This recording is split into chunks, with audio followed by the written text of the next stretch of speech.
we have a guy that's just a stubborn ox who probably doesn't like your president, your favorite president. But they're going to be coming down. We'll be announcing somebody probably early next year for the new chairman of the Fed. I talked to Scott about taking the job, but he doesn't want it. You got the greatest job here. Yes, sir. Right? He said, no, I want to stay chairman. I want to stay right where we are, Treasury. And I think we're doing really great, aren't we? Yeah? We're doing great, sir. It's a great team to be part of. Yeah, no, it's amazing. Under my executive order to lower prescription drug prices, which I think is the single biggest thing we've ever done that nobody writes about because you're fake news. I've made unprecedented deals along with Bobby and Oz and all of the people that work on it. A lot of people that you wouldn't even think work on it, but they do, to slash drug prices by 200%, 300%, 400%, 500%, 600%, 700%, 800%. Nobody's ever heard of it before because I instituted favored nations and no nation agreed to do it. And then I said to the nations, if you're not going to do it, I'm going to charge you 100% tariff, which is more money than we're talking about. And they said, sir, we'd love to do it. Please, we would be honored to do it.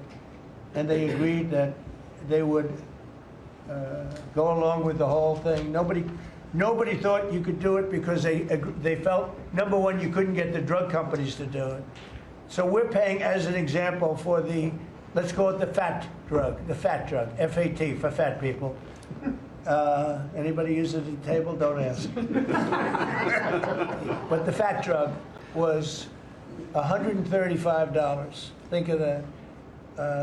For certain people, $1,300 for certain countries, $1,300 in New York. So in New York it was $1,300, and in London it was $135. And a friend of mine called me, he said, what is this? Why is it? He got used to paying $1,300. Well, now what we have it down to is, Bobby, what's the number? Like 150 or something? We have it down to a low number, don't we? Yeah, it's around 125, 150. Yeah, think of that. So we got it down from $1,300 to $125 to $140, depending on various countries.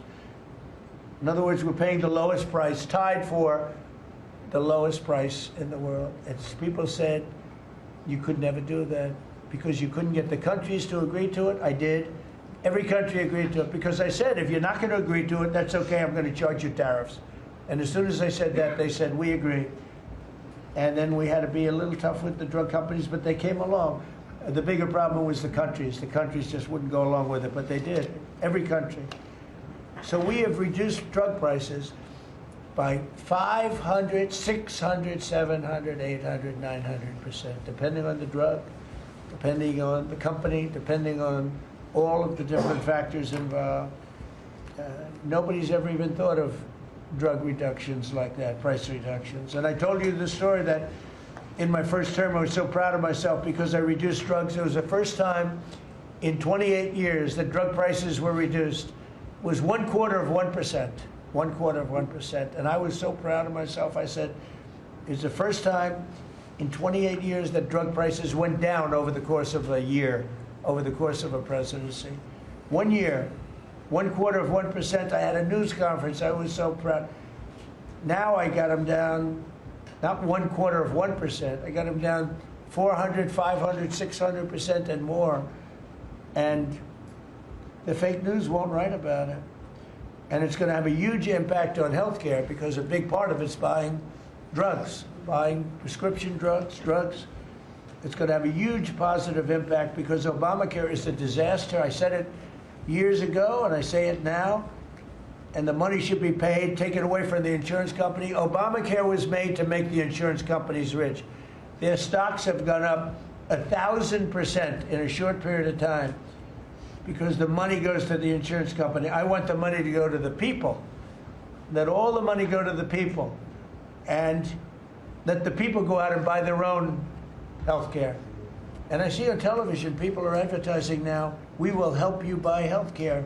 We will go out and help you buy. That's becoming like an industry because of what I said.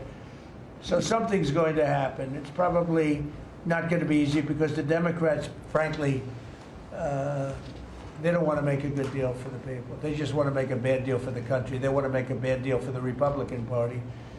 But the Republican Party is united, and I will say that what I would like to do is the money doesn't go, trillions of dollars get paid to drug companies, and you still have lousy health care. Obamacare is horrible health care. We want it to go to the people, and then let the people go out and buy their own health care, and they'll do great. They'll do great. So we're negotiating that now with the Democrats. Well, congressional Democrats want the largest tax hike in history. I proudly signed the largest tax cuts in American history with the great big beautiful bill. The great big beautiful bill, the biggest piece of legislation ever signed, and that includes the extension of the original Trump tax cuts. But it's the biggest tax cut ever signed, and it includes no tax on tips, no tax on overtime, and no tax on Social Security. Nobody's ever seen anything like it, so think of that. And in addition, you get, if you buy a car, this is great for our car industry because we have a lot of car plants. We're bringing back the automobile business. 60% of it was stolen because we had incompetent presidents or incompetent trade people. But 60% of it was stolen over the years, and now I think we're bringing it all back. I think we'll be bigger than we've ever been in the auto business. That's not even to mention AI, where we're leading China. You know, we're leading China by a lot. They're not going to catch us. We have to be smart, but if we're smart, they're not going to be able to catch us. They know that. They told me that. Next year is projected to be the largest tax refund season ever, and we're going to be giving back refunds out of the tariffs because we've taken in literally trillions of dollars, and we're going to be giving a nice dividend to the people, in addition to reducing debt. As you know, I inherited a lot of debt, but it's peanuts compared to the kind of numbers we're talking about. So we're going to be making a dividend to the people, and additionally, we're going to be able to reduce debt. And as time goes by, over the next 2, 3, 4 years, those numbers are going to go up. And I believe that at some point in the not too distant future, you won't even have income tax to pay, because the money we're taking in is so great, it's so enormous, that you're not going to have income tax to pay. Whether you get rid of it or just keep it around for fun or have it really low, much lower than it is now, but you won't be paying income tax. We've slashed $1 trillion in costly job-killing regulations, saving Americans an estimated $2,100 for a family of 4. The Biden administration was the exact opposite, but times 4. They went up $6,000. We went down $2,100. Think of that. To bring down energy, electricity, and utility prices, I ended the Green New Scam. They call it the Green New Scam, one of the greatest scams in the history of our country. They talked about global warming and all that crap, and what they've done to this country. What they've done by allowing 25 million people into our country, many of whom are criminals, many of whom 11,888 are murderers, and we have to get them out, and we're doing it. We're doing it. I think what the job that our law enforcement groups are doing, Christy, you and Tom and everybody, amazing. What you're doing is amazing. I terminated the insane electric vehicle mandate, and look, some people that make electric cars weren't happy with that. But we have to do that because you have to have a choice, whether it's a gasoline-powered car, and we have so much gasoline. You know, China doesn't have gasoline. We do. And whether it's a hybrid, which really are working really well, the combination of electric and gasoline-driven. But we, everybody was supposed to, by 2030, everybody had to own an electric car under the Biden stupidity. And not everybody wants to do that. I like electric cars. I like all cars. They're all good. They all have reasons. But you want to be able to go and buy what you want. I imposed historic tariffs that are now bringing in so much money that nobody's ever seen anything like it. And countries that were ripping us off, including allies, but they were ripping us off for years. I won't use the names. I won't mention Japan. I refuse to mention South Korea. I will not mention names. But they were ripping us off like nobody's ever been ripped off before, and taking horrible advantage of your country. But now we're making a lot of money. We're making a lot of money because of the tariffs that are pouring in. And it's really national security. Among everything else, it's national security. We've also rapidly turned the worst border crisis in world history. I believe we had the worst border ever in history. I don't care if you had a fourth world country. You know, we allow third world country in. We would allow fourth world war countries in also. It doesn't matter. There was never a border that was as bad as our border. We allowed anybody in with no checks, no vetting. So we've rapidly turned the worst border crisis in world history into the strongest border in the history of our country, and probably one of the strongest borders in the history of the world, because we have nobody coming through. And I want to thank our people. The Border Patrol is so amazing, ICE, and I want to thank the military for the backup, because they're standing right behind them, and that was really nasty for a period of months, and now it's no longer nasty. Now they don't even come up.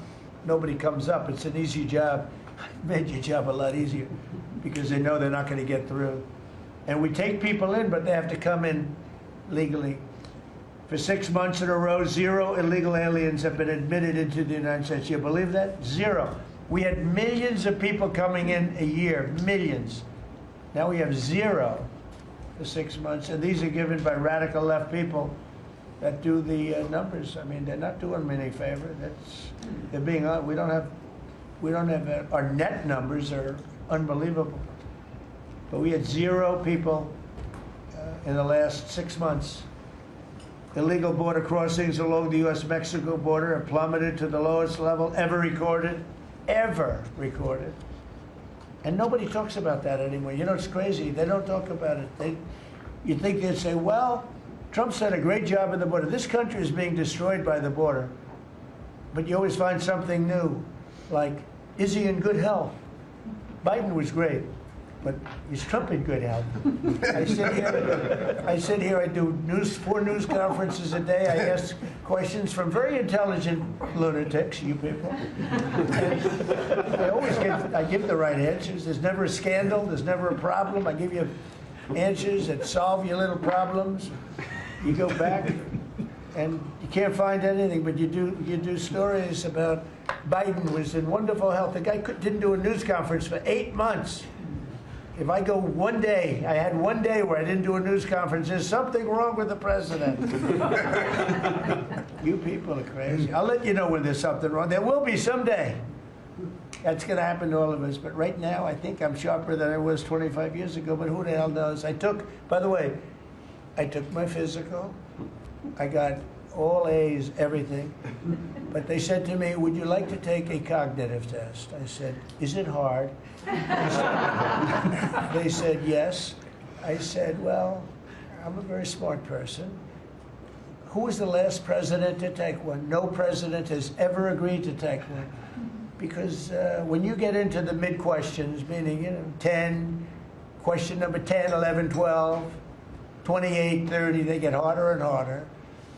And they said, would you like to do it? I said, well, no reason to do it. Nobody's ever done it. I'll do it maybe, but there's really no reason. They said, sir, the problem is this is Walter Reed Hospital. And that's a military hospital. And that means that things are, sort of open. It's not like private where you have, if you do poorly, we'll have to, probably you'll find out. I said, I won't do poorly. I'm a smart person, not a stupid person. And as the doctor will tell you, I aced it. Right, Susie? I aced. I got every question right. And these are tough questions. These are questions that I would say 99% of the people that I'm talking to right now, meaning the people from the fake news, would not do well in those exams. But I'm the only one that took it. I got every single question right. And then I read in the New York Times, is Trump sharp? Trump is sharp. But they're not sharp. That's why they're going out of business, the New York Times. I hear that they're losing so much money, it's ridiculous. They're a bunch of fakers. But we have, we can never let another thing happen like what happened to us with a fake election, with a rigged election, where a guy like Joe Biden assumes the presidency. Because the man was grossly incompetent. And he was incompetent 30 years ago, but he was really incompetent for those last few years. And our country was put at great danger because of it. So for 6 months in a row, we had 0 people. Illegal border crossings along the U.S.-Mexico border have plummeted to the lowest level ever, ever, ever. Think of that.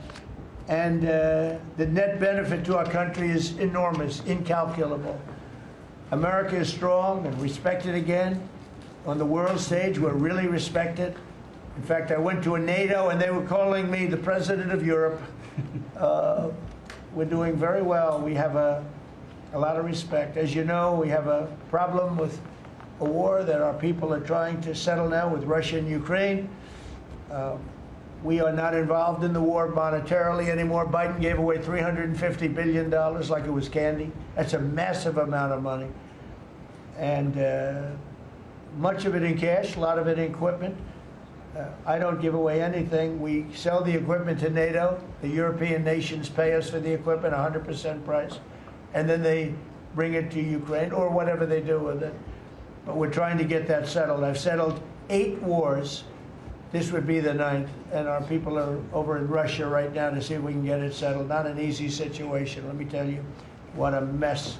It's a war that never would have happened if I were president. Not even a chance. And it didn't happen for 4 years. We've renamed the Department of Defense the Department of War, and I thought that would be controversial. And frankly, I tell you what, I haven't met one person. There's not one person I've met that doesn't like it. You know, think of it. We won World War I, World War II, everything in between, everything before it. And then we said, let's change the name. So we changed it back to what it was, Department of War, and Pete's doing a great job. We ended 8 wars, think of that. 8 wars, but we're going to do 1 more, I think. I hope. I hope. Every time I end a war, they say, if President Trump ends that war, he's going to get the Nobel Prize. So I end that war. Well, he won't get it for that war, but if he ever gets it for the next war, now they're saying, if he ever ends the war with Russia and Ukraine, he's going to get the Nobel Prize. What about the other 8 wars? India, Pakistan. Think of all the wars I ended. I should get the Nobel Prize for every war, but I don't want to be greedy. Actually, the woman who got the Nobel Prize said, "You've got to be kidding. Trump deserves the Nobel Prize." So that was very nice of her. I appreciate it, which is true, actually. But I don't care about that. You know what I care about? I care about death. I care about all the people that are dying. And last month, 27,000 young people died, mostly young people, mostly soldiers, despite some missiles being shot into Kiev and other places. But think of it, mostly young people. 27,000 people died between Russia and Ukraine last month. What a shame. So we're restoring law and order to our cities and towns. If you look at what's happened, and I want to pay my deepest respects to those 2 incredible people from the National Guard in West Virginia they came from. I spoke to their parents. Sarah is gone. She passed away. She's looking down on us now, and she loves her parents, and they loved her. They were, somebody said, how are they doing? I said, the word is devastated. Doing. How are they going to do? They're devastated. The rest of their lives they're going to be devastated. She was an incredible person, highly respected, top of her class, everything. She was like a perfect human being. 20 years old, just started. She was like a baby. She was so proud. They were giving her a promotion. And she told the parents that she was getting a promotion. And they were so proud of her. Then they get a call that this happened. And we have 1 young man who's fighting for his life. He's fighting very hard. I think he's probably doing better than anybody. They said he didn't have a chance. I'll tell you, the one who said he's going to live is his mother. Spoke to his mother. Sir, he's going to live. I spoke to her very soon after this horrible event took place with this scum that is able to come into our country. I spoke to his mother. Sir, he's going to be okay. I'm telling you. No doctor thought that. Nobody thought that. He was hitting bad places, and she was like so positive, it was incredible. And it's possibly right, Pam, right? Possibly right. Boy, it would be amazing. If he lives, it would be amazing. A miracle, actually. But we're very proud of those two people. We're very proud of the National Guard. We're very proud of our military and our police and our firemen and women. If you go back and take a look a year ago, year and a half ago, it all changed, I think, on November 5th, the day of the election. But you go back before that, you couldn't get people to join the military, Pete, right? They didn't want anything to do with military. They wanted nothing to do with joining the police or the fire. They wanted nothing to do with anything. They had no spirit. The country it had no spirit, nothing. And now we just had the highest recruitment in history. And we're getting great people. We're getting great people. And I will say, despite what just happened, Washington, D.C. has become a really safe place. And I guess this lunatic probably was upset that the National Guard is so effective, because we were really, really effective, and we are. And Washington, D.C. is now considered a very, very safe city. We had crime numbers a year ago that was so bad, embarrassment, that the city, the capital of this country, could have numbers like that. And Washington now is, I mean, no murders, no this. It's been a miracle also what happened here. And now we're in Memphis, and we're going to New Orleans pretty soon. Over there, the governor called me. He'd like to have us go there. Governor Landry, great guy, great governor. He's asked for help in New Orleans, and we're going to go there in a couple of weeks. And we're doing a real job. Even Chicago's down a little bit because we have a minor force there. We could knock it down within 4 or 5 weeks. We could bring it down to almost nothing. But we have a governor that's grossly incompetent, and we have a mayor that's even more incompetent than the governor. He's a very low IQ person. And typically low IQ people don't make good mayors. So I want to thank all of our cabinet members. They're high IQ. Let me see, one, two. Yeah, generally speaking, a couple of them a little concerned about. No, but I want to thank, we have a great cabinet, an amazing cabinet, amazing people. All of them, you know, sort of have become stars. We're getting credit for the good cabinet, actually. And I just want to wish everybody a great holiday. We've I think, done a great job with the White House, bringing the White House back. You see the Palm Court that was redone. The Lincoln bedroom was redone. The Lincoln bathroom is now gorgeous, like it should have been. It was terrible green tile that was never the way it was supposed to be. It was done in the 1940s, actually, but it was not proper. And we're restoring the White House just like we're restoring the country, and people are thrilled.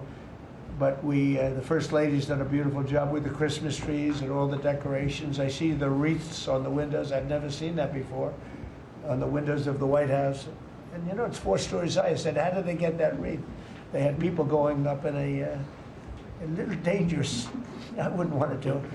But they put them up, and we have wonderful people working in the White House, and they're really proud to bring the building back. Because this building was a little bit like the country. It was mishandled, it was mistreated. And now it's being given love. And we're building one of the great, I think, maybe the greatest ballroom. We needed it for 150 years. They've been asking. You see the trucks and cranes and excavators in the background, and you hear them. And every time I hear them, I love the sound. To me, I love the sound. I wouldn't say my wife is thrilled. She hears pile drivers in the background all day, all night. They go till 12 o'clock in the evening, day, night, pile drivers. Darling, could you turn off the pile drivers? Sorry, darling, that's progress. But no, we're doing great. It's going to be I think it's going to be the finest ballroom ever built, and we're going to have it here. They've wanted it for 150 years. Think of that. So I will just end by saying I want to thank the cabinet. It's been a great cabinet. Let's think of it. Time flies, but this is our last of the year, as I said, and I just think you've done a fantastic job, and we're going to go around the room. We'll go quickly, but we're going to go around the room, and we'll start with Pete. and you'll tell us about some of the achievements. And some of you have achievements that are so big, I don't want you to go through the whole thing because we don't have time. But we'll start with Pete, and then if you want, we'll take some questions at the end. Please, Pete. Well, thank you, Mr. President. As you said, it has been a historic year at the Department of War. Recruiting and retention over this year are at the most historic levels our country has ever seen. I had a chance to be on an aircraft carrier destroyer over Thanksgiving. The spirit in our ranks since the election under President Trump is unprecedented. I've never seen anything like it as a soldier myself in uniform, and I know a lot of you feel the same way. We've ripped out the DEI and the political correctness. It's all merit-based at the department. We're getting back to basics: accountability, training, readiness, lethality, and that's reviving that spirit. And Mr. President, we're rebuilding the military, historic investments. I just took briefings on the Golden Dome and F-47, next generation capabilities that are going to make sure that for generations to come, America has the most powerful, most capable, most lethal military in the world, which you have rebuilt once and we're rebuilding again. And then we're reestablishing deterrence and credibility. If you look at what happened, we deal with every day the outcome of what happened in Afghanistan, the debacle under Joe Biden. We just dealt with it in the streets of Washington, D.C. with those 2 National Guardsmen. And then what happened on October 7th with Hamas, what happened in Ukraine, a war that never would have started under President Trump. We're having to rebuild that. So whether it's freedom of navigation and taking the fight to the Houthis, whether it's Midnight Hammer, those beautiful B-2s going 37 hours back and forth, undetected, delivering with precision, and Iran not getting nuclear capabilities, Europe and NATO stepping up to 5%, locking down our southwest border. It's been an honor to work with Christy and Tom and everyone else down there to lock it to 0, operational control of our border. And then it's getting after and going after narco-terrorists and designated terrorist organizations in our own hemisphere. As I've said, and I'll say again, we've only just begun striking narco boats and putting narco-terrorists at the bottom of the ocean because they've been poisoning the American people. And Joe Biden tried to approach it with kid gloves. And allowed them to come across the border, cartels take over community, 20 million people, hundreds of thousands of Americans poisoned. And President Trump said, no, we're taking the gloves off. We're taking the fight to these designated terror organizations, and it's exactly what we're doing. So we're stopping the drugs, we're striking the boats, we're defeating narco-terrorists, and we're standing... And Pete, you may say one thing, that drugs coming in through the sea by sea are down 91%. And I don't know who the 9% is. I'm not sure either, sir, because... But down 91% by sea. We've had a bit of a pause because it's hard to find boats to strike right now, which is the entire point, right? Deterrence has to matter, not arrest and hand over and then do it again, the rinse and repeat approach of previous administrations. This is meant to get after that approach. And I will just end by saying, as President Trump always has our back, we always have the back of our commanders who are making decisions in difficult situations, and we do in this case and all these strikes. They're making judgment calls and ensuring that they defend the American people. They've done the right things. We'll keep doing that, and we have their backs, Mr. President. Good job. Thank you very much. Howard? So we set out to stop the ripoff of the United States of America. This is about global change of trade. We've been ripped off since 1945 when we set this policy. So we set out, and together with my partners, Jameson Greer and Scott Bessett, we set out to change that. So we started, the first one was the UK deal, right? We asymmetric. They pay us 10%, and we get charged nothing. That allows us to export, and that began the process. Then we did the biggest, the European Union, 450 million people, $20 trillion economy.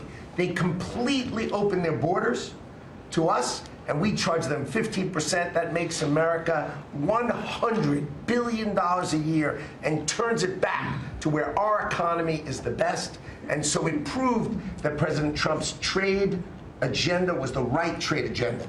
Then we go to Japan and Korea. They offer us $750 billion in cash to build in America at the president's direction. And we're going to start, as an example, nuclear.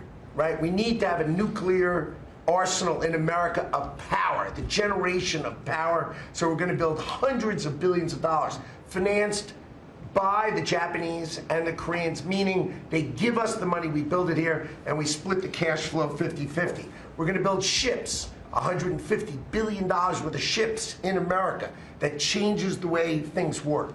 right? After those trade deals, then you go to how are we going to reshore, right? Let's start talking about the auto industry, right? We've been competed against by Koreans, the Japanese, the Europeans. We're kicking our tail. President Trump changed it. 25% tariffs, bring it all home. This year, General Motors stock up 40%, Ford up 34%, and on the same day that we announced we had set all the tariffs, Sean Fain, the head of the United Auto Workers, called and said, I can't believe I'm calling a Republican Secretary of Commerce to tell the president that this is the greatest administration for auto workers in America. Stocks up and auto workers up. That proves that President Trump understands how to take care of the whole ecosystem, both the companies and, more importantly, the people who work there. Semiconductors, right? We didn't build any. The Biden CHIPS Act was a $60 billion giveaway, right? We've now turned that. $300 billion is committed to America. That's going to go up to $750 billion in the next 60 days, right? And then you go to pharmaceuticals, right? $250 billion being invested in America, and then working together with Bobby Kennedy, right? Pounding away on that MFN, working together as a joint team. They're coming to over $250 billion and cutting prices in half. We did the golden share of U.S. Steel to make sure the Mon Valley is protected. Intel gave us 10% of the company, make tens of billions of dollars, right? And the last thing I will say is a year ago today, I was working on transition with President Trump, right? To build the greatest cabinet ever for the greatest president ever. And I, as I sit here today, I can't be more proud of how you did it, sir. You've created the greatest cabinet. It is a joy to be at this table. You know, one thing we will mention, so they came to see me from Intel, and they had a problem. I said, look, we'll fix your problem, but I think the United States is entitled to 10% of your company.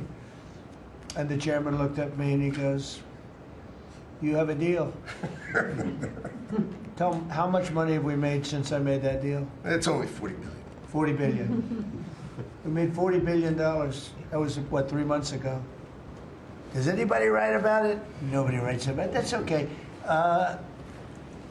Mr. Secretary, how we doing with transportation? Well, Mr. President, so just quickly on aviation, many of you have heard that we have an infrastructure made of copper. We have to transition to fiber. The last administration said it was going to take more than 10 years to complete the transition from copper to fiber. They had no plan to actually do it. We have already completed a third of this transition from copper to fiber. Now it's going to take longer for us to go from analog to digital. By the way, the rest of the world transitioned 20 years ago from analog to digital. We are just going to do that at the FAA right now, but we're buying new radios. We're going to buy new radar. By the way, those radar are going to be made in America, Mr. President. This phase of the operation will be completed by the time you leave office. It's 3 years. I do need another $20 billion, Congress, to start the second phase, which is really important, and we'll try to get that done also in that 3-year time period, but we need the money, critically important. With regard to commercial driver's license, I think we've covered a lot the crashes that have taken place around the country, and what we found is there have been states that have issued commercial driver's license to foreigners, and they've gone through sham schools, and they're not safe on American roadways. And so, in partnership with Secretary Noem, we have driven those numbers down. We got California, Gavin Newsom, to revoke 17,000 unlawfully issued licenses. We've closed down half of the fake schools that give out these fake licenses, all critically important. Governor Tim Walz of Minnesota gave 33% of these licenses unlawfully. People that should never have a driver's license driving a big rig on American roads, endangering the American people, shameful. We've cleaned up Union Station here in DC per your directive. We're going to rebuild Penn Station in New York. We're going to break ground at the end of 2027, get that project operational. And, you know, Mr. President, a lot of us, I fly commercially, I fly back by the bathrooms. I don't know why that happens. They put me in the back. You know, we've asked Americans to bring their better selves, to bring civility back to travel, to say, listen, let's say please and thank you. And if someone's pregnant on your flight and you're as strong as Pete is, well, pick up the bag and help her put it in the overhead bin. Let's be nice to each other, is what we've asked. Maybe not wear pajamas or slippers on the airplane. And I think it's been received fairly well, and I think we can all have a better travel experience when we do that. And just the last point I'll make is there was a big football game where the Merchant Marine Academy that falls under DOT actually beat the Coast Guard with Christy Nome. We beat them by 1 point, and so we're very proud of that. And, so well done, Kings Pointers. So a little bit in a nutshell, we're rebuilding the air traffic control under boot edge. That was supposed to be boot edge. Who's another grossly incompetent person? He'd get in his bicycle, ride to work, and he was just terrible. What they do is they take the fiber optics and they take fiber trying to hook it into copper, and fiber and copper don't mix. You can't do it. But people knew that for the last 30 years since they started doing the fiber. And they spent billions of dollars, and it didn't work. And you saw that by the helicopter crash. You saw that by Into the Plane. You saw that by a lot of things. So we're doing a brand new air traffic control system, and it's going to be the best, and it's going to be from top to bottom. And we have the 3 top companies in the world bidding on it. And it's going to be one bid, and we're going to have one company responsible, and it'll be the best system. And it's going to make this. Look, our skies are safe. Otherwise, we wouldn't let people fly. But we're going to have the safest skies. We're going to have the best system anywhere in the world. We're also going to rebuild Dulles Airport because it's not a good airport. It should be a great airport, and it's not a good airport at all. It's a terrible airport. It was incorrectly designed with a good building. Actually, it's got a beautiful terminal. Saarinen was the architect, one of the greatest architects in the world at the time. A great architect. And so they have a great building and a bad airport. But we're going to turn that around, and we're going to make Dulles Airport serving Washington and Virginia, Maryland, etc. We're going to make that into something really spectacular. We have an amazing plan for it. And other things, but you're doing a really good job. I appreciate it. The people movers of Dulles, we had a crash recently. So we're going to announce that later today, a request for bids on this. But again, it's not a great airport, which we can make great in this administration, Mr. President. We have a design that's amazing for Dulles. It's going to take Dulles and make it a really bad, it was a badly designed airport. We're going to make it into as good as there is in the country. It'll be exciting. Okay, please. All right. Well, Mr. President, it's good to be here at this meeting because in 1 year you can look around the table and see the change. And I think one of the biggest changes is how this cabinet works together. And I want to start there. There's often been said, I found out some things this year that I didn't know, that the Department of what was Defense, now Department of War, and the Veterans Department had never really communicated. Now, we're fraternal twins, in a way. Pete and I are. He lifts better, I'm better looking. But in looking at this, I mean, he brings them in. He keeps them for a number of years, up to 20 or longer, and then they come into what the country is committed to our veterans. And if you don't have both ends working correctly, then recruitment lags, morale lags, and we've been able to work and fix a great deal of that. I didn't need to change our name, but I did do one thing. I put the veteran back first at the VA, and we did that in 1 year. How did we do that?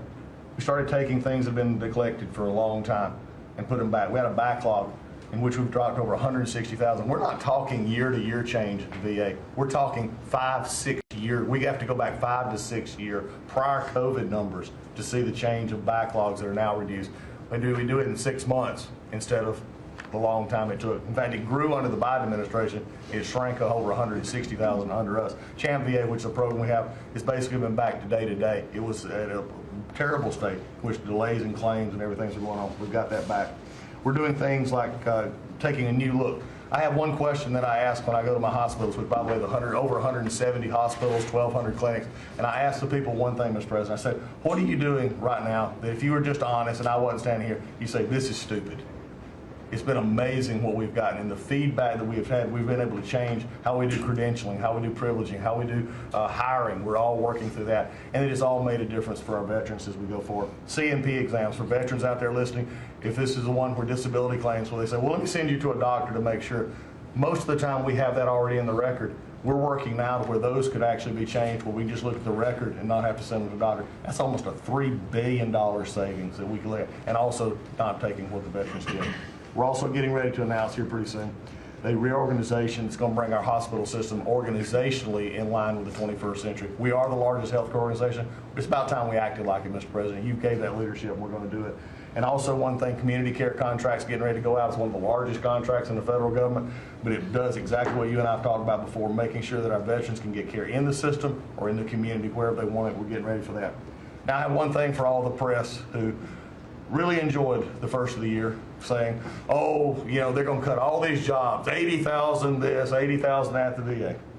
Mr. President, every success that I just gave you came after the fact, or pretty much after the fact, that we had 30,000 take early retirement. Early retirement, no risk, although you reported it as loss and risk, you can't help yourself. 30,000 took the retirement. Every bit of the success that I just told you about came with a reduced workforce. There was a motivated workforce that said, how can we take care of veterans? That's what this cabinet does. That's what we're doing for you. Good. And you've got the highest approval rating we've ever had at the VA, so that tells you something. You're doing a great job. Thank you very much. Jameson, please. Well, there's been some activity on trade this year. You know, for about 75 years, we had a system, global trading system, that was premised on the United States having totally open borders, right? Not just on immigration, but on goods and services, and everyone else generally kept higher tariffs, higher non-tariff barriers, et cetera. Obviously, the outcome was we had a huge trade deficit. You took it head on. You gave all of us who work on the file a lot of leverage. So we spent the past 10 months or whatever we've been doing now just going around the world and flipping the script. So now we're in a situation where we've protected our industries, we have the tariffs, and the other countries have decided to take their tariffs down and non-tariff barriers. And we've done it in a very constructive way. We've achieved agreements on reciprocal trade, which are a new kind of trade agreement that's really focused on making sure we have balanced trade, we have reciprocal trade, that we're treating each other fairly. And it's been embraced by the international community. And it's going to be exciting to see what it's like 5 years, 10 years from now, because you've changed it. And that's how it's going to be now. And I think you should be commended for it, and we look forward to seeing what comes in the next few years. Thank you very much. You're doing great. He's doing a great job. Thank you very much. Please. Thank you, Mr. President. Last time I was here, I said that the amount of dereg that we had for regulatory was 30-1. Since then, it's up to 48-1. Your goal had been 10-1, which was in excess of 6-1 in the first term. It's actually much higher than that, but I made my team redo the threshold a little bit because it sounded so unbelievable. But the amount of work that's being done with this entire team is astronomical. And another detail in that is that when we propose a rule, some of the biggest ones that you care the most about don't go into that count until they are finalized. So next year we should be even more eye-popping. One of those to talk about is the federal acquisitions regulations, which you gave us a charge 6 months ago to dramatically reduce. In 6 months, we've lowered it by 25%, 500 pages, 2,700 mandates, which is a third of the mandates. That's going to lead to savings, competition, and speed. So probably $40 billion for the agencies in savings over the course of 10 years. When we get up and running, it'll be north of between $200 and $400 billion. Competition, about 45% of government bids only have one bidder. So you got no competition in that situation. That will now change, and then we're just getting faster, months, and hopefully we turn it into years, which means you all around this table can buy things that you need quickly, and that you have better vendors to come, many of them small businesses who want to participate in the federal procurement process. So making all sorts of improvements on that front. It's very exciting. Thank you, Mr. President. Greater than the regulations. We're cutting them at levels never seen before. And I have the record from the first 4 years, but we're blowing that record away, so it's been really great. Good. Scott? Yes, sir, Mr. President. Great to be with everyone. And, you know, when you were giving your report, which was fantastic, and I listened to the report of all my colleagues here and those that will come, it reminds me when I played in the NFL, we had this thing called game film. You know all about film. And we had a saying that said, the film don't lie. The film tells a real story. And I hope that the American people, when they watch the film that's going on now in this time in our history, that they will see that America is greater today than it ever has been. And so I thank you for that. And thank you for giving us good stories that we can tell for the American people. Scott, we're saving our country. Yes, sir. Okay, and I don't want to be braggadocious. We're saving our country. Our country was going down and would never have been able to come back. We're saving all of us, but we're saving our country. All right, go ahead, please. Yes, sir. So at Housing and Urban Development, in keeping with your executive order, sir, in making America's streets safe and beautiful again, we've been very intentional about making public housing in our country safe. And I want people to know, our colleagues know this, but people in America know that we actually care about people that live in public housing around our country. A lot of public housing is wrought with crime, sex trafficking, drug trafficking, illicit drugs, illegal aliens living in public housing, but we've put them on notice to let you know that it's not lost on us. We care about the people, we're paying attention to it, and we're going to root out crime in public housing. We've been very focused on working with the Memphis Safe Task Force, the DC Safe and Beautiful Task Force, working with Pam and Christy and others, and law enforcement. Our law enforcement is tremendous. Every single night they go out and they go to public housing to make sure that our people are safe, mothers and children are safe. And so at HUD, you know, it's a different day. We're running new plays. The film was real bad when I came in, I'm gonna be honest. But we are giving the people that live in public housing the assurance that they will be safe. And we also announced a new crime hotline, sir, that people that live in public housing, if they see criminal activity, if they see illegals living there, if they see drug trafficking, if you see it, if you hear it, report it. Don't be afraid. And so work with our Office of Inspector General.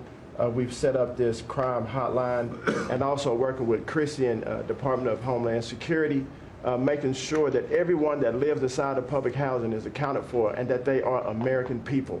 And so I say that and I emphasize that to know that we prioritize American people and American people only. Lastly, sir, in Atlantic City, we took over the Atlantic City public housing because the living conditions were deplorable. And they have people that have been living there for 3 generations, and they were being treated very bad. And so I took it so that we can now give people a safe place to stay. And working with the First Lady in the Foster Youth Initiative has been a great joy for me and our team. So thank you for doing that executive order to make sure that our foster youth have a safe landing pad and have financial literacy as they age out of the foster youth system. And so you talked about affordability.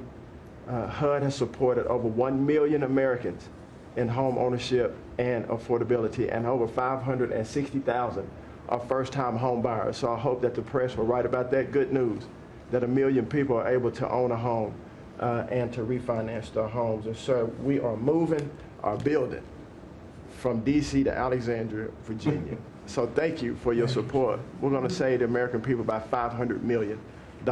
So that's my report. Thank you, sir. Thank you, Scott. Well, coming off of Thanksgiving, moving towards Christmas, I think it's the season of Thanksgiving, and 2 words for me are gratitude and joy. Gratitude to you for, as Howard said, bringing this team together. I say it a lot, but I'll say it again, that this is like family at this point, and I don't know that there's ever been an organization like this, at least a government like this in the history of our country. These jobs are hard, but the joy every day in getting to fight for America and save the country is the privilege of all of our lifetimes, I believe. So thank you for that. At U.S. Department of Agriculture, the People's Department, Abraham Lincoln launched this department in 1862. But under your leadership, we have finally, again, put farmers and ranchers and rural America first.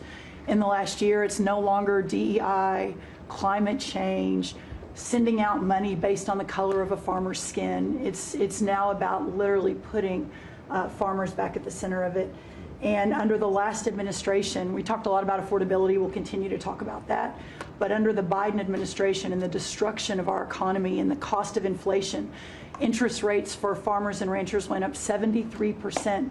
Labor went up 47%. Fertilizer went up 36%. Fuel went up 28%.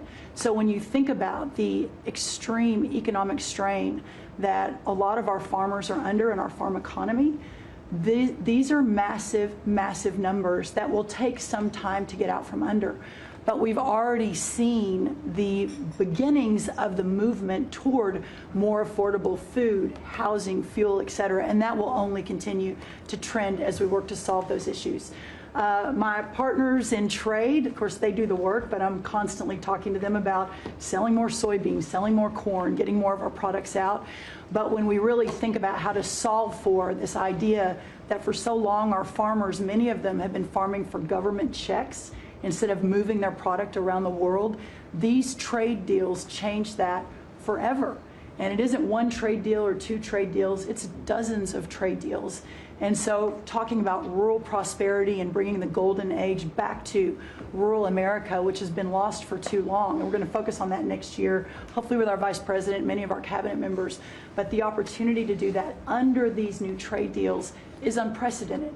And so just putting farmers first, our ranchers first, Mr. President, is such a huge priority and an accomplishment of the last year. The second quick thing is lawfare, and I know you know this better than anyone in the country.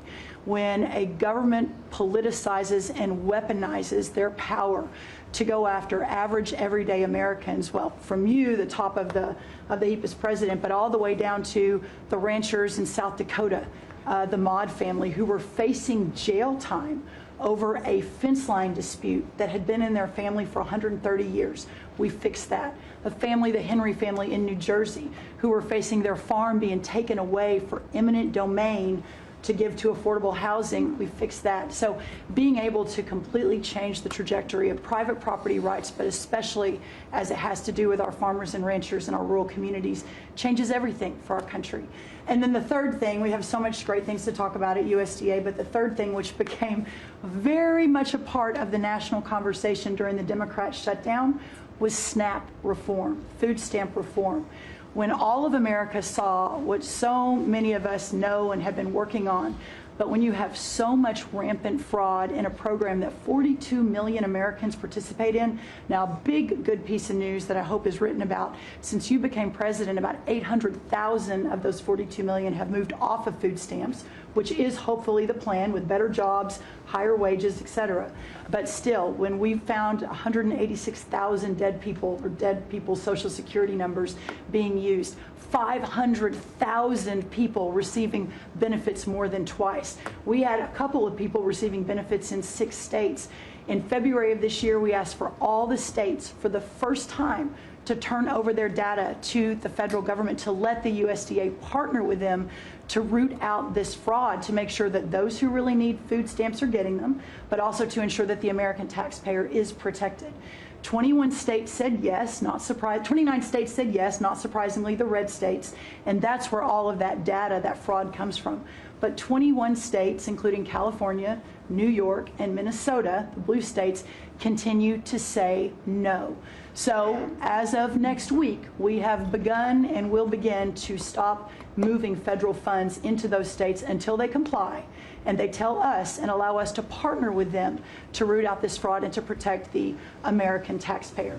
As Joe Biden was working to buy an election a year ago, he increased food stamp program funding by 40%. So now as we continue to roll that back. So the partnership in Making America Healthy Again is also in food stamps, but a lot of what Bobby and I are doing together is really remarkable. But again, just gratitude and joy for this work, and so grateful to you. The final thing I'll say, a lot of gratitude to Secretary Marco Rubio for wearing his Aggie maroon tie as a reflection of Texas A&M beating Florida handily about a month ago. So Marco, I want to thank you, and much gratitude and joy in my heart as well. Yes. But thank you so much. We also have to say something about China with one of the largest purchases ever in our country, the soybeans. Yes, sir. And so I want to thank President Xi. We had a great meeting. We were in South Korea, and I went to a lot of other places too, but we met in South Korea, and President Xi was great. And China gave us among the largest orders in the history of your world, agriculture. That's right. So, And sir, may I say, this is the This is the remarkable result of real leadership and your real leadership. Just a couple of days ago, China announced that they were going to halt all purchases from Brazil because they had found some irregularities in some of the soybeans they're buying from Brazil. And what that means is a continued signal that this country and our farmers produce the best, highest quality soybeans, sorghum, et cetera, in the world. And what you've been able to do is open those markets up and, again, move toward an era where our farmers are not so reliant on government checks, but they have the markets to sell their product. Having said that, we do have a bridge payment we'll be announcing with you next week as we're still trying to recover from the Biden To help years. That's right. right. To help the farmers. We're going to help the farmers. They did not help the farmers. That's right. Thank you very much. Thank you, sir. Scott?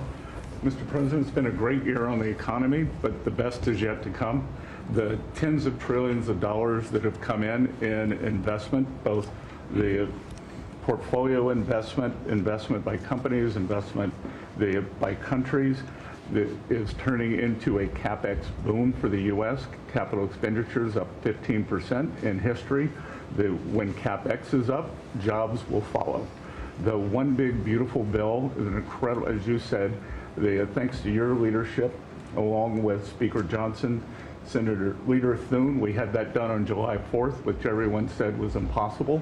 And the great thing about that bill, sir, for the American people, it's for industry, 100% expensing, build your factory here, you can write it off immediately, but you also insisted on the 4 benefits for working people: no tax on tips, no tax on overtime, no tax on Social Security, auto deductibility for American cars, and that is retroactive. So as a result, in 2026, we are going to see very substantial tax refunds in the first quarter. So the best way to address the affordability crisis is to give Americans more money in their pockets, which is what this bill has done. We're going to see real wage increases. I think next year is going to be a fantastic year. Taxes, deregulation, energy certainty. That's why everyone with your leadership is coming to America. Bond market had its best year since 2020. Everyone said couldn't be done. So we're going to have growth. We've had 2 4% quarters before the Schumer shutdown. We're going to go back to that. So not only are we going to have great growth, but it's going to be low inflationary growth. And stock market obviously is following, but next year is going to be the year for Main Street as all this kicks in. And you came in, immigration, I called it the 3 I's: immigration, interest rates, and inflation, that were killing the American people. Close the border, the promise kept. Interest rates are down, and 10-year bond, again, best year since 2020, and inflation led by energy prices is going to roll next year. I think it's going to be a fantastic year. We can look back, be very proud of this year, but I think 2026 is going to be great for the American people, thanks to you. It's going to be great. Thank you very much. Mr. Vice President. Thank you, Mr. President. It's an honor to serve with this great team that you've assembled. And I just want to pick up on something you said, Mr. President, because you hit the nail on the head, that it is absurd that Democrats talk about an affordability crisis that they created and the people around this table work every single day to address. You'll hear a lot of statistics today. You hear a lot of statistics in our political conversation. I think the most important statistic for the American people is that under the Biden administration, the average American family lost over $3,000 of household income.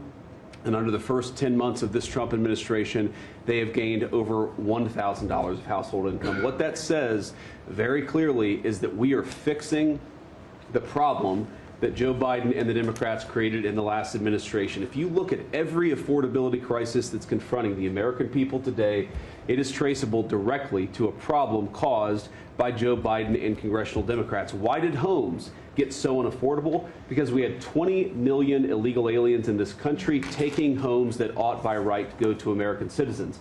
Why did tax bills get so unaffordable? Because Democrats were raising taxes while congressional Republicans under the president's leadership, we're now cutting taxes. Why did food get so expensive? Because we printed trillions of dollars and threw it into green scams that made our agricultural economy suffer while Americans were paying higher prices for food. On every single one of those issues, Mr. President, I think we've made incredible progress. But it would be preposterous to fix every problem caused over the last 4 years in just 10 months. I think that we've done incredibly good. But what I see over the next year, and you heard Brooke talk about joy and gratitude. What I really think this season represents for me, and I think for the entire administration, is that we have now done incredible work to fix what Joe Biden broke. And I think the next year in American growth and American prosperity could be the best year that we've had in the United States of America. It's going to happen because we're all working hard. It's going to happen because we have the greatest country in the world. But I think for congressional Democrats in particular, if they want to talk about affordability, they ought to look in the mirror. We are fixing what they're broken. We're proud to do it. It's the job that we were elected to do. But I think 2026 is going to be the year where this economy really takes off. Thank you very much. Thank you, sir. Great. Yeah. President Trump, thank you for talking about Sarah. Heartbreaks for her family. And Andy is doing well. His parents, Melody and Jason, wanted me to tell you, and I was with them yesterday in the hospital. He's a miracle. I was there when the surgeons came in, and they wanted you to know this. He's a miracle, and if everyone in this country can continue to pray for that family. He's got a long road ahead of him, but he is a miracle. And of course, our DC initiative is led by our amazing, and the monster will be held accountable who did this. Our marshals, of course, are leading the DC Safe effort. We have made over 7,000 arrests at your direction. DC is safe again. Working with everyone around this table, Pete and everyone. Scott and I were in Memphis together last week, and everyone, and Bobby, your HHS, doctors and medics are on the ground to help people in Memphis and DC. In Memphis, we've made over 3,500 arrests so far, and Homeland Security, Christy, you've been instrumental in this. But it's everyone working together as a team. We even have Treasury agents out there. It's unbelievable, on the ground in DC and Memphis. Of course, law enforcement first, FBI, Kash Patel has led the FBI. We have a 100% increase in the arrest of violent criminals, thanks to your leadership.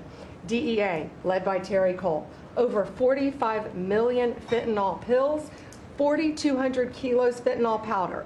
That is the equivalent of 347 million potential lethal doses.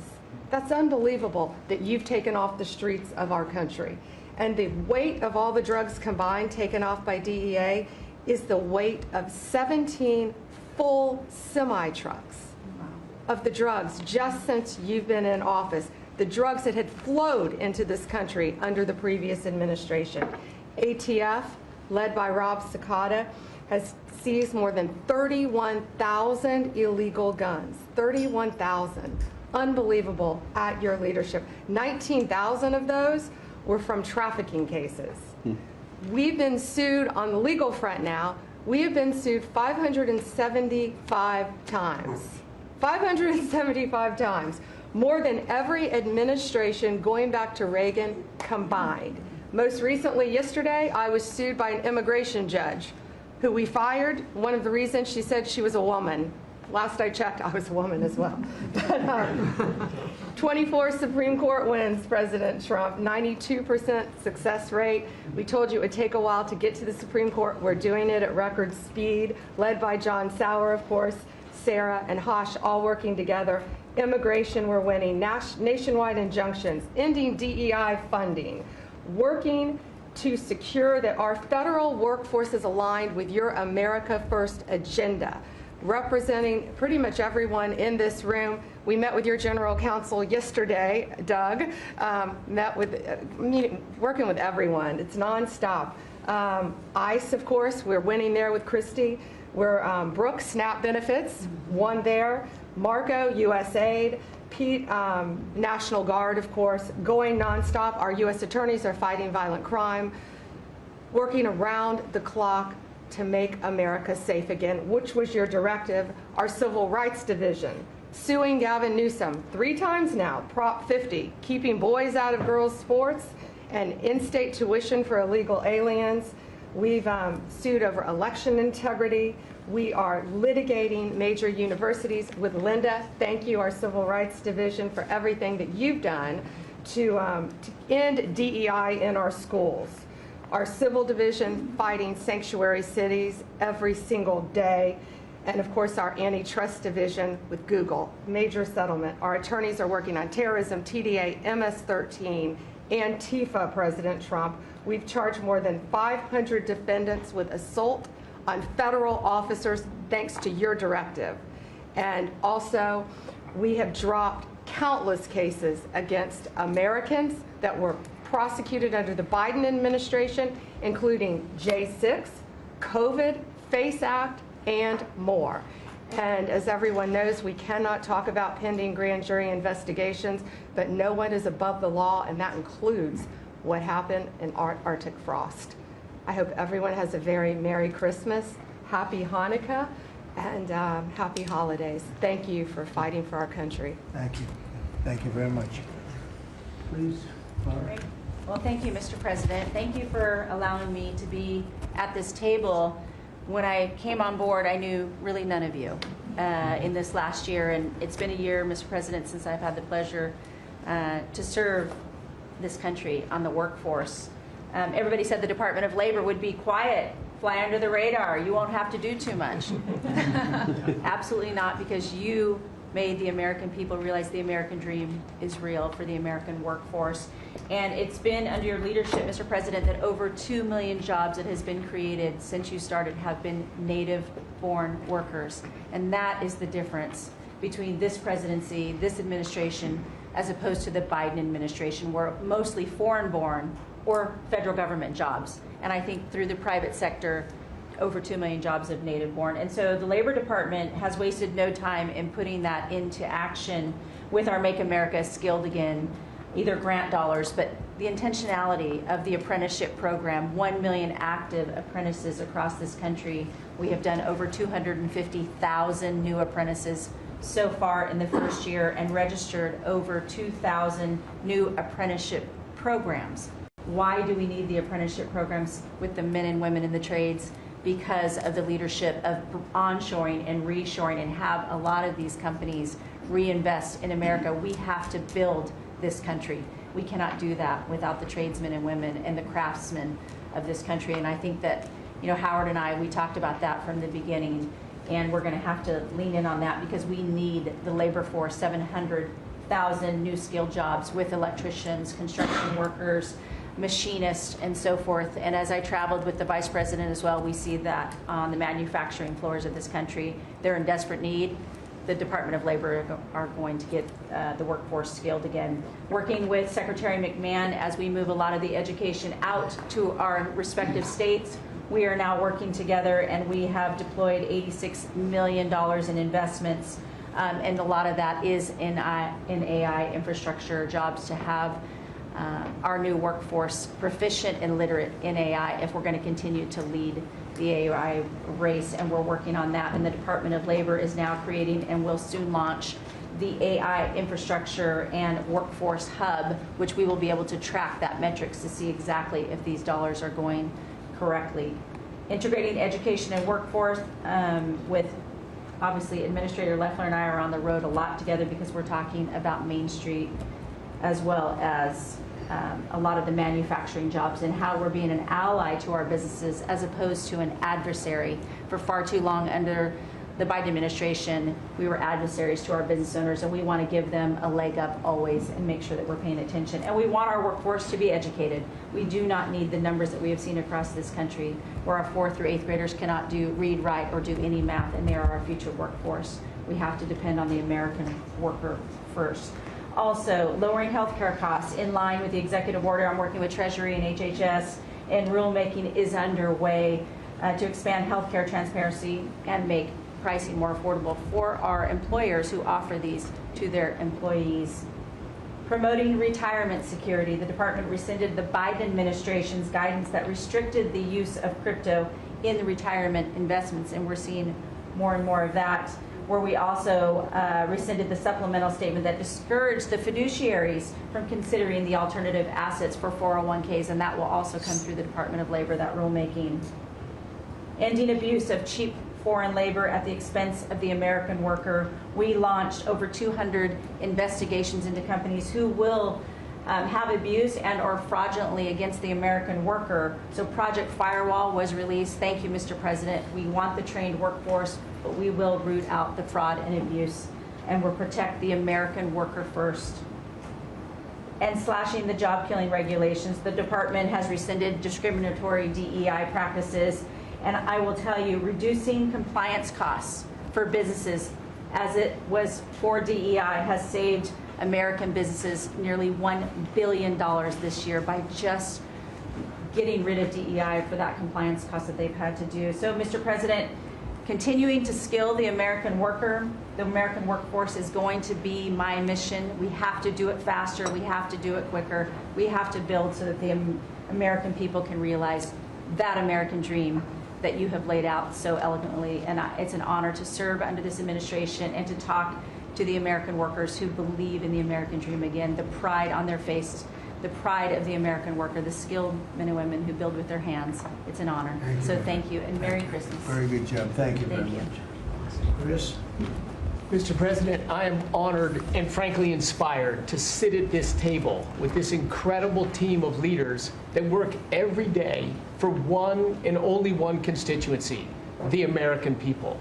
Not this group or that group, the American people. The price of energy that's very much on the mind of Americans. The biggest determinant of the price of energy is politicians, political leaders, and policies. That's what drives energy prices. Under your leadership, what we've seen in the United States is just a steady drop in the price of gasoline, a huge consumer cost for Americans. As you mentioned early on, well below $3 a gallon right now and trending downwards.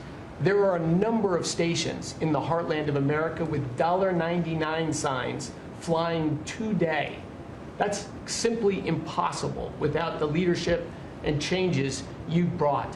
Now, of course, you can go to California, where the average price of gasoline is between $4.50 and $5 a gallon today in California. That's just bad political leaders there and bad policies in California. And taxes. And taxes. Taxes they charge on gasoline are just insane. Terrible. And electricity prices is a very parallel story, but it's a bigger moving ship, so the changes are a little bit slower. But Americans are outraged at a roughly 30% rise in the average price of electricity across this country. But everything we are doing together is going to reverse that. Not just stop the rises, but start a downward trajectory in electricity prices. And I can say that with confidence, not because we think these policies will work. We know these policies will work, and I'll get to that in a second. We're going to stop closing power plants. We've already done that, of course. Stop closing the coal power plants and natural gas plants that were shut down. We've got over 30 gigawatts of generators just sitting there today, not allowed to run. Well, of course, we're fixing that immediately. We're going to bring on from our existing grid tens of gigawatts more capacity that'll drive down the cost of electricity. But if we look at the last 5 years to see what works and what doesn't work, the most Trump-aligned policies in the electricity sector were by, no surprise, one of your cabinet members, Secretary Burgum, for 8 years governor of North Dakota. Over the last 5 years, production and demand for electricity in North Dakota grew 35%. Think what data center boom's going to do. And what happened? Electricity prices went down. Didn't rise slowly. They actually went down those 5 years. That's the answer. Trump-aligned energy policies increased demand for electricity. Nebraska and Texas, more Trump-aligned states, had significant growth in demand for electricity. They had electricity price rises, but well below the price of inflation. Unfortunately, Biden brought all of us a lot of inflation. If you look at the other end of the spectrum, California, New York, Massachusetts, Connecticut, Maryland, I could go on. What happened in those states? Policies and politicians that force the building of unreliable electricity generation, which requires new infrastructure and transmission lines. And what happened? Today, they produce less electricity than they did 5 years ago. A lot of spending money and less electricity. What does that mean? Of course, much faster rises in the price of electricity. Blue states have had 1.5 times faster rise in electricity prices than red states. Red states alone, less than inflation. We need to bring those policies. You are bringing those policies to the national level. We hope the blue states will come along with us. But your policies are going to start the decline of electricity prices nationwide under your leadership by just bringing back common sense. So thank you for allowing me to be part of this team. For people here who are focused on winning, special thanks to Howard and Scotty who were there with me to see the Denver Broncos win on Monday night. Now we want nationwide wins on energy for 3 more years. And we're doing more energy production than we've ever done by far right now. Records across the board that will continue to be reset every year you're in office. Thank you very much. Well, Mr. President, thank you for giving me a very interesting job. Some days it's a little controversial too, but it's been an honor to work for you. You are a great American. The fights that you pick are the right fights, and they're always on behalf of this country. So I